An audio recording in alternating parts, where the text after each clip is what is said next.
स्वागत आपका फिर से हमारे चैनल ब्रिलियंस 53 में। तो हमने इसके प्रीवियस लेक्चर नंबर 11 में प्रश्न नंबर 246 एसएसटी सामाजिक अध्ययन के 5वें प्रश्न पत्र में जो भी द्वितीय सेमेस्टर है हमने पढ़ा है। तो चलिए हमारे चैनल को सब्सक्राइब कर दीजिए, क्योंकि आपको यहाँ मिलता है फ्री कंटेंट, और वो भी एकदम लेटेस्ट पैटर्न पे जो आपके एग्ज़ाम में आने वाले हैं। तो 2025 में आपका जो सेकेंड सेमेस्टर के एग्ज़ाम देने वाले हैं, हमारे चैनल को सब्सक्राइब कर लीजिए और फर्स्ट सेमेस्टर वालों को भी शेयर कर दीजिए, क्योंकि फर्स्ट सेमेस्टर ऑलरेडी मैं पढ़ा चुका हूँ। चलिए शुरू करते हैं। 247वां तो अति लघुत्तरीय प्रश्न चल रहा था। तो सर्वप्रथम, अगर इसके पहले का लेक्चर नहीं देखे हैं तो इस वीडियो के डिस्क्रिप्शन बॉक्स में टेलीग्राम है, वहाँ से जुड़ जाइए, पीडीएफ डाउनलोड कर लीजिए और इसके पहले के जितने भी लेक्चर्स हैं आप लोग जा करके देख सकते हैं। सर्वप्रथम महाधिराज की उपाधि किसने धारण की थी? तो सर्वप्रथम महाधिराज की उपाधि चंद्रगुप्त प्रथम ने धारण की थी। तो चंद्रगुप्त प्रथम ने महाधिराज की उपाधि धारण की थी। नेक्स्ट प्रश्न देखिए, प्रश्न नंबर 248। गुप्त संवत का प्रचलन किसने व कब किया था? तो चंद्रगुप्त प्रथम ने 319 से 320 ईस्वी में गुप्त संवत का प्रचलन किया था। तो चंद्रगुप्त प्रथम ने क्या किया था? 319 से 320 ईस्वी में गुप्त संवत का प्रचलन किया था। प्रश्न नंबर 249। महाकवि हरिसेन कौन था? तो महाकवि हरिसेन समुद्रगुप्त का मंत्री एवं दरबारी था। तो जो महाकवि हरिसेन है वो समुद्रगुप्त का मंत्री एवं दरबारी है। तो समुद्रगुप्त का मंत्री एवं दरबारी हरिसेन। प्रश्न नंबर 250। प्रश्न नंबर 250 है, राजपूत काल में कौन से धर्म प्रचलित थे? तो ब्राह्मण तथा जैन धर्म। तो राजपूत काल में ब्राह्मण धर्म और जैन धर्म, दो ही धर्म प्रचलित थे। नेक्स्ट प्रश्न देखिए, 251। प्रश्न नंबर 251 क्या है? राजपूत कालीन रचित नवसाह सांक चरित नवसाह सांक चरित तथा 10 रूपक के रचयिताओं के नाम लिखिए। तो राजपूत कालीन रचित नवसाह सांक रचित के रचयिता पद्मगुप्त तथा 10 रूपक के रचयिता धनंजय थे। तो 10 रूपक के रचयिता धनंजय थे और नवसाह सांक रचित के पद्मगुप्त थे। तो याद रखेंगे, पद्मगुप्त और धनंजय।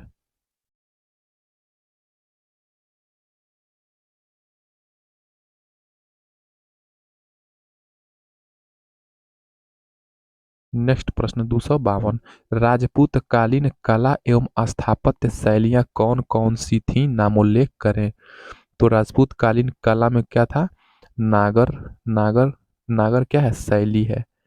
शैली मतलब स्क्रिप्ट। तो ये नागर शैली हो जाएगा। तो नागर शैली, द्रविड़ शैली और वेसर शैली। तो राजपूत कालीन कला एवं स्थापत्य शैली में कौन सा था? नागर शैली, द्रविड़ शैली और वेसर शैली। प्रश्न नंबर 253। चालुक्य वंश की कितनी शाखाएं थी? तो चालुक्य वंश की 3 शाखाएं थी। कल्याणी के चालुक्य, वातापी के चालुक्य और वेंगी के चालुक्य। आप लोग कमेंट करके बताएंगे वेंगी के चालुक्य का संस्थापक कौन था और वातापी के चालुक्य का संस्थापक कौन था। मैंने बताया है, इसके पहले लेक्चर में पढ़ाया है। अगर आपने लेक्चर को ध्यान से सुना होगा तो आपको याद आ रहा होगा। प्रश्न नंबर 254। कविराज मार्ग तथा रत्नमालिका किसके द्वारा लिखित कृति है? तो कविराज मार्ग अमोघ वर्ष प्रथम। तो जो कविराज मार्ग है वो अमोघ वर्ष प्रथम द्वारा तथा रत्नमालिका जीनसेन द्वारा लिखित कृति है। तो कविराज किसने लिखा है? अमोघ वर्ष प्रथम। तो याद रखेंगे, कविराज मार्ग तो अमोघ वर्ष प्रथम, और रत्नमालिका की बात करेगा तो आपका जीन सेन हो जाएगा, जीन सेन।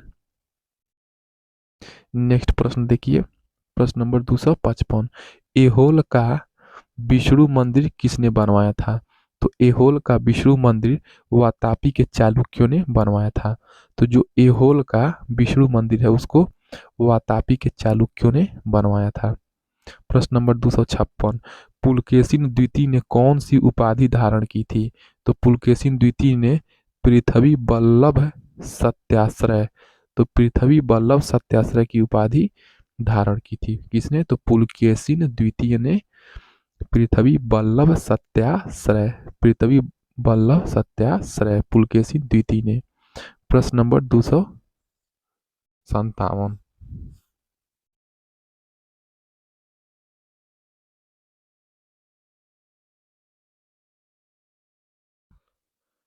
चंद्रगुप्त विक्रमादित्य के शासन में भूमि कर वसूलने वाले अधिकारी को क्या कहा जाता है?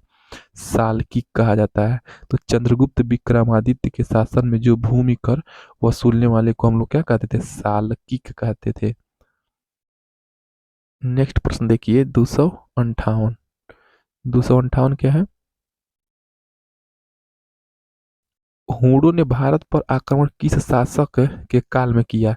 तो कुमारगुप्त के काल में हूणों ने क्या किया था? आक्रमण किया था। तो हूणों ने भारत पर आक्रमण किस शासक के काल में किया था? तो कुमार गुप्त, याद रखेंगे। नेक्स्ट प्रश्न 259, गुप्त साम्राज्य का अंतिम और अयोग्य शासक कौन था? तो पुरुगुप्त था, जो गुप्त साम्राज्य का अंतिम शासक था और अयोग्य शासक था। नेक्स्ट प्रश्न देखिए 260, खिलजी वंश का अंतिम शासक कौन था? तो खिलजी वंश का अंतिम शासक नासिरुद्दीन खुसरो खिलजी था। तो खिलजी वंश का अंतिम शासक नासिरुद्दीन खुसरो खिलजी। प्रश्न नंबर 261, अफ्रीकी यात्री इब्न बतूता भारत कब आया? 1333 ईस्वी में अफ्रीकी यात्री इब्न बतूता भारत आया था।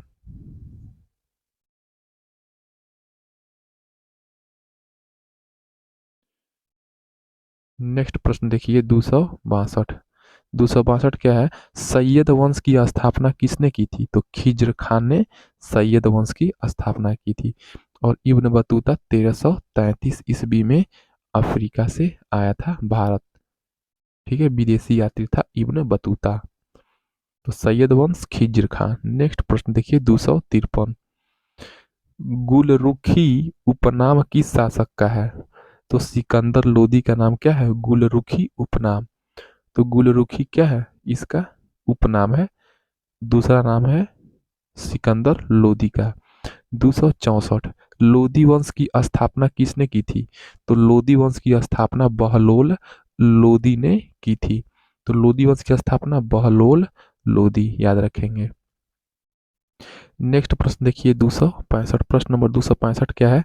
सैद्धांतिक रूप से मुस्लिम राज्य किस प्रकार का था? तो सैद्धांतिक रूप से मुस्लिम राज्य धर्म प्रधान राज्य था। तो सैद्धांतिक रूप से मुस्लिम राज्य क्या था? धर्म प्रधान राज्य था।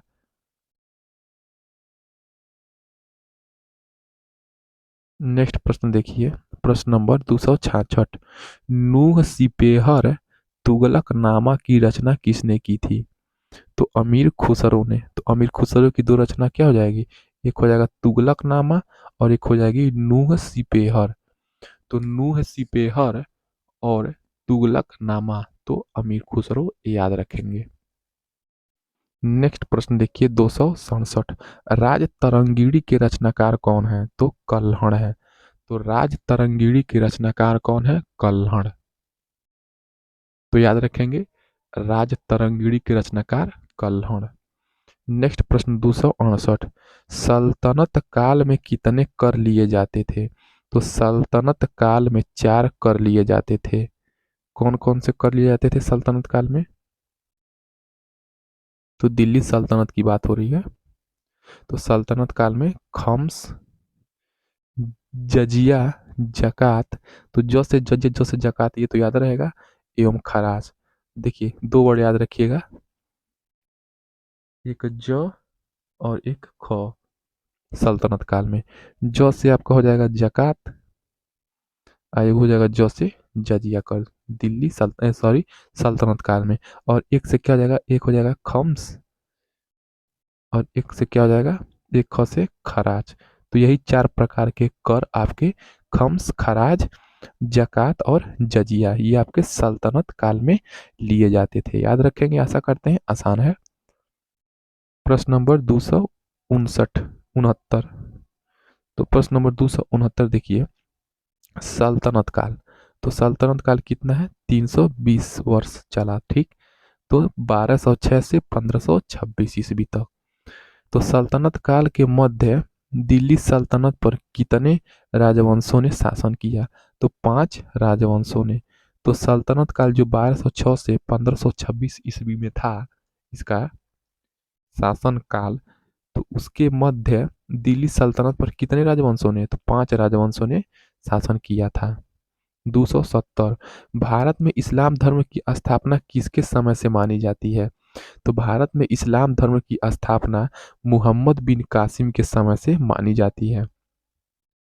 तो जब मुहम्मद बिन कासिम आक्रमण किया था भारत पे, उस टाइम से क्या मानता है कि भारत में इस्लाम धर्म का उदय हुआ है, ऐसा माना जाता है। प्रश्न नंबर 271 प्रश्न नंबर 271 क्या है? सल्तनत काल में भारत को कहा जाता था सोने की चिड़िया। तो सल्तनत काल में भारत को क्या कहा जाता था? सोने की चिड़िया। सोचिए कितना अमीर था हमारे देश में। सब ये जितने आए आक्रमणकारी लूट करके कंगाल बना दिए। प्रश्न नंबर 272 लाख बख्श लाखों का दान करने वाला की उपाधि किसे दी गई? तो लाख बख्श की उपाधि कुतुबुद्दीन ऐबक को दी गई थी। तो कुतुबुद्दीन ऐबक को लाख बख्श के नाम से जाना जाता था, जिसने 2.5 दिन का झोपड़ा और कुतुब मीनार बनवाया था। नींव रखा था, लेकिन कुतुब 2.5 दिन का झोपड़ा पूर्ण कौन करवाया, बताएंगे आप लोग, कुतुब मीनार को। नेक्स्ट प्रश्न देखिए, वही प्रश्न आ गया। प्रश्न नंबर 273 2.5 दिन का झोपड़ा का निर्माण किसने कराया? तो 2.5 दिन का झोपड़ा का निर्माण कुतुबुद्दीन ऐबक ने कराया। प्रश्न नंबर 274 भक्ति संतों का मूलाधार क्या था? तो ईश्वर से केवल भक्ति द्वारा संपर्क स्थापित करना ही भक्ति संतों का मूलाधार था, मूल आधार था। तो जो भक्ति संत थे वो क्या कहते थे कि अगर आपको ईश्वर से संपर्क स्थापित करना है तो मूल आधार, सॉरी, ये मूल आधार है। तो ये ईश्वर से हम लोग भक्ति, ईश्वर से क्या करेंगे, संपर्क अगर आपको स्थापित करना है तो भक्ति होना चाहिए आपके अंदर। नेक्स्ट प्रश्न देखिए, प्रश्न नंबर 275 भक्ति आंदोलन के प्रमुख संतों के नाम लिखिए। तो भक्ति आंदोलन के प्रमुख संत कौन है? रामानुज और निम्बार्क। तो भक्ति आंदोलन के प्रमुख संत में रामानुज और निम्बार्क, याद रखेंगे, रामानुज और निम्बार्क। नेक्स्ट प्रश्न देखिए, 276 बहमनी राज्य की स्थापना कब हुई? तो 1347 ईस्वी में बहमनी राज्य की स्थापना मुहम्मद बिन तुगलक के शासनकाल में हुई थी। तो बहमनी राज्य की स्थापना कब हुई? 1347 ईस्वी में बहमनी राज्य की स्थापना मुहम्मद बिन तुगलक के शासनकाल में हुई थी।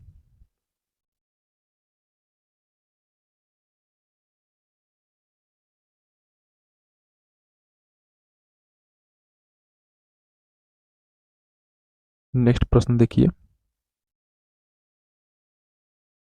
बहमनी राज्य में कुल कितने शासकों ने राज्य किया था?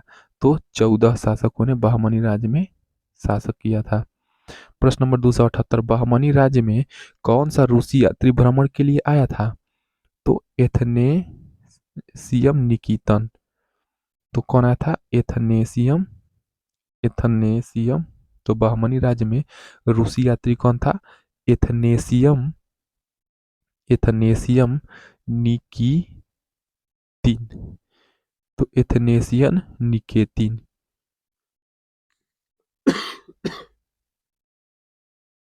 नेक्स्ट प्रश्न देखिए,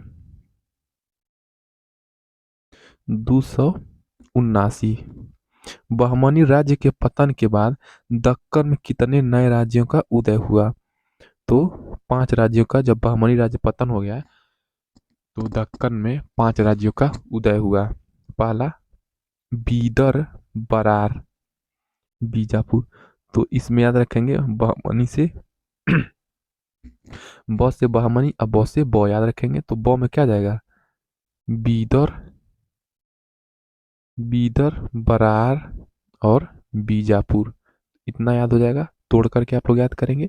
तो बीजापुर, बरार और बीदर, बीदर, बरार, बीजापुर। तो ये बहमनी राज्य के बाद जो दक्कन के नए राज्य है, तो बहमनी राज्य का जब पतन हो गया तो दक्कन में कितने राज्य बन गए, 5 राज्य, इसमें से बीदर, बरार और बीजापुर। उसके बाद दो और याद रखेंगे रखेंगे अहमदनगर और गोलकुंडा। नेक्स्ट प्रश्न देखिए 280।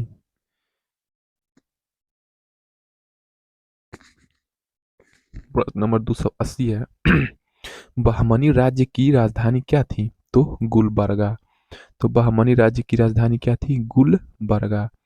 281 विजयनगर राज्य की स्थापना किसने की थी, तो विजयनगर राज्य की स्थापना हरिहर एवं बुक्का नामक दो भाइयों ने की थी। तो विजयनगर राज्य की स्थापना हरिहर और बुक्का नाम के दो भाइयों ने की थी। प्रश्न नंबर 282 आंध्र भोज की उपाधि किसे प्राप्त था, तो आंध्र भोज की उपाधि कृष्णदेव राय को प्राप्त हुई थी। तो आंध्र भोज की उपाधि कृष्णदेव राय याद रखेंगे, आंध्र भोज की उपाधि कृष्णदेव राय।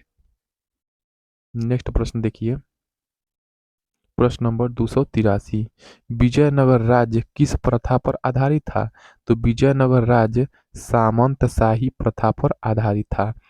तो जो विजयनगर साम्राज्य था वो सामंतशाही प्रथा पर आधारित था। तो याद रखेंगे विजयनगर साम्राज्य आपका सामंतशाही प्रथा पर आधारित था। प्रश्न नंबर 284 राज्य प्रशासन की सुविधा के अनुसार, तो जो भी राज्य प्रशासन है उसकी सुविधा के अनुसार विजयनगर राज्य कितने प्रांतों में विभाजित था, तो 6 प्रांतों में विभाजित था। तो राज्य प्रशासन की सुविधा के अनुसार विजयनगर राज्य 6 प्रांतों में क्या था, विभाजित था। प्रश्न नंबर 285 चंद्रमा की कितनी गतियां हैं, तो चंद्रमा की कुल 3 गतियां हैं, घूर्णन, परिक्रमण और सूर्य के सापेक्षिक गति। तो चंद्रमा की कितनी गतियां हैं, एक घूर्णन हो जाएगा, घूर्णन मतलब क्या हो जाएगा, उस चंद्रमा का अपने ही अक्ष पर गति, उसको रोटेशन कहेंगे। परिक्रमण को क्या कहेंगे, रिवॉल्यूशन। तो रोटेशन हो गया, रिवॉल्यूशन हो गया, और सूर्य के सापेक्षिक गति यानी कि relative motion, relative motion to sun. ठीक है, तो सन के अगेंस्ट।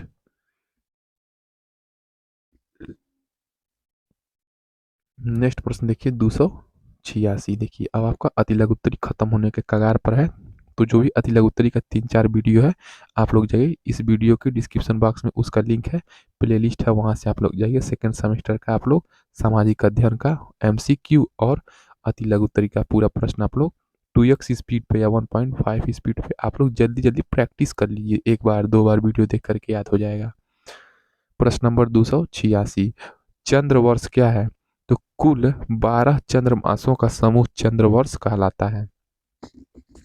तो चंद्र वर्ष क्या है, तो 12 जो चंद्रमास हैं उसका समूह चंद्र वर्ष कहलाता है। तो कुल 12 चंद्रमासों का समूह चंद्र वर्ष कहलाता है। नेक्स्ट प्रश्न 287 मंगोल साम्राज्य की स्थापना किसने की थी, तो मंगोल साम्राज्य की स्थापना चंगेज खान ने की थी। तो मंगोल साम्राज्य की स्थापना चंगेज खान ने की थी, हम लोग याद रखेंगे। नेक्स्ट प्रश्न देखिए, सबसे लास्ट अति लघु उत्तरी प्रश्नों का राजन सीरीज का सामाजिक अध्ययन 5वां पेपर द्वितीय सेमेस्टर का। चट्टानें कितने प्रकार की होती हैं, तो चट्टानें 3 प्रकार की होती हैं। एक होता है आग्नेय चट्टान, उसके बाद होता है अवसादी या परतदार। ठीक है, अवसादी को ही क्या कहते हैं, परतदार कहते हैं। कायांतरित या परिवर्तित चट्टान, 2020 में ये पूछा इंपॉर्टेंट प्रश्न है ये। तो चलिए जो भी हमारे चैनल को देख रहे हैं सेकेंड सेमेस्टर वाले हों, चैनल को सब्सक्राइब करके अपने क्लासमेट के साथ व्हाट्सएप और टेलीग्राम ग्रुप में शेयर कर दीजिए, और जो फर्स्ट सेमेस्टर वाले हैं उनको भी शेयर करके सजेस्ट कर दीजिए, ताकि वो भी पढ़ के अच्छे से पास हो जाएं। 8 पेपर मैंने पढ़ा दिया है। प्लेलिस्ट बना के। तो जाइए, पढ़िए और पास हो जाइए। जय हिंद।